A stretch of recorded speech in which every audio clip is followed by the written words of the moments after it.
మరో 3 రోజుల్లో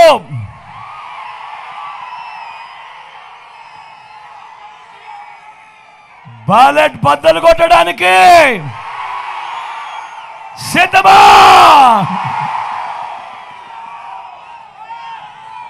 ఈ జరగబోయే ఈ ఎన్నికలు కేవలం ఎమ్మెల్యేలను ఎంపీలను ఎన్నుకునేందుకు మాత్రమే జరుగుతా ఉన్న ఎన్నికలు కావు. ఈ జరగబోయే ఈ ఎన్నికలు రాబోయే 5 ఏళ్ల మీ ఇంటింటి అభివృద్ధిని పథకాల కొనసాగింపును నిర్ణయించబోయే ఎన్నికలు ఈ జరగబోయే ఎన్నికలు. ఈ ఎన్నికల్లో జగన్కు ఓటు వేస్తే పథకాలన్నీ కొనసాగింపు, ఇంటింటి అభివృద్ధి,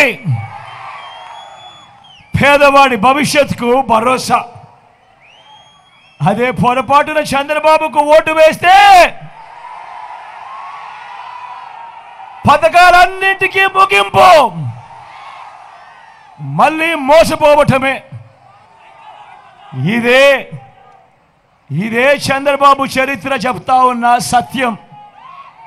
ఇదే సాధ్యం కాని హామీలతో ఆయన ఇచ్చిన మేనిఫెస్టోకు అర్థం. ప్రతి ఒక్కరూ కూడా గుర్తు పెట్టుకోమని మిమ్మల్ని అందరినీ కూడా కోరుతా ఉన్నా.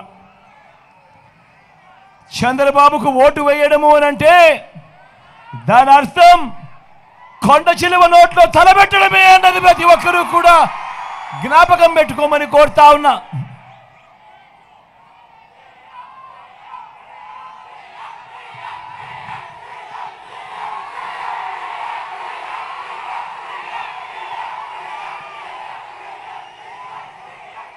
ఈరోజు నేను మీ అందరితో కూడా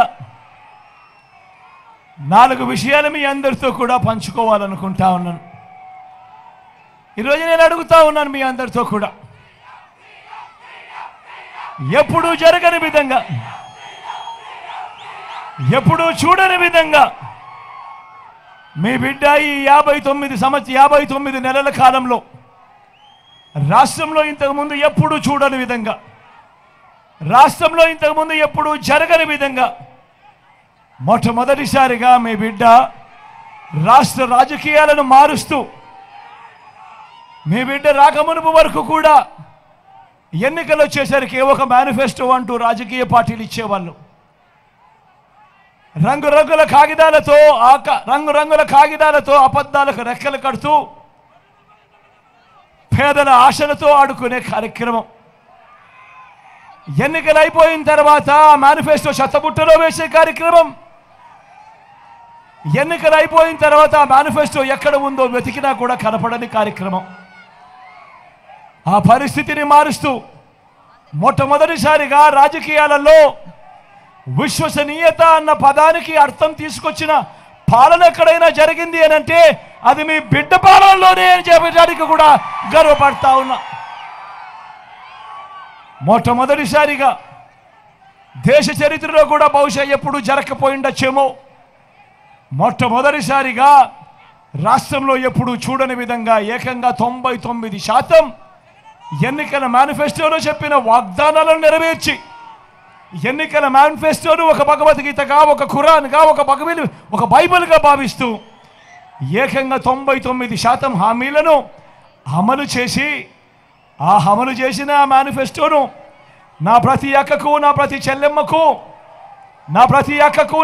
చెల్లెమ్మకు వాళ్ళ ఇంటికి పంపించి ఆ అక్క చెల్లెమ్మల ఆశీస్సులు తీసుకుంటా ఉన్న ఏకైక ప్రభుత్వం మీ బిడ్డ ప్రభుత్వము అని చెప్పడానికి కూడా గర్వపడతా ఉన్నాను మీ అందరి సమక్షంలో.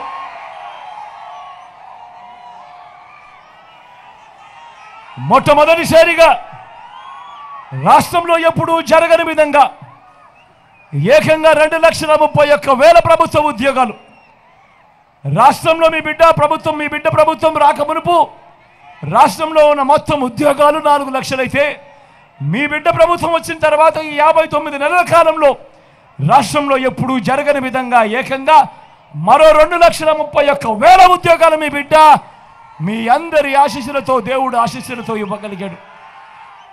ఒక చరిత్రను సృష్టిస్తూ ఈరోజు ఆ పిల్లలు మన తమ్ముళ్ళు మన చెల్లెమ్మలు ఈరోజు ఏకంగా గ్రామ సచివాలయాల్లోనే కనిపిస్తారు. ఏకంగా 135,000 మంది పై చిలుకు నా తమ్ముళ్ళు నా చెల్లెమ్మ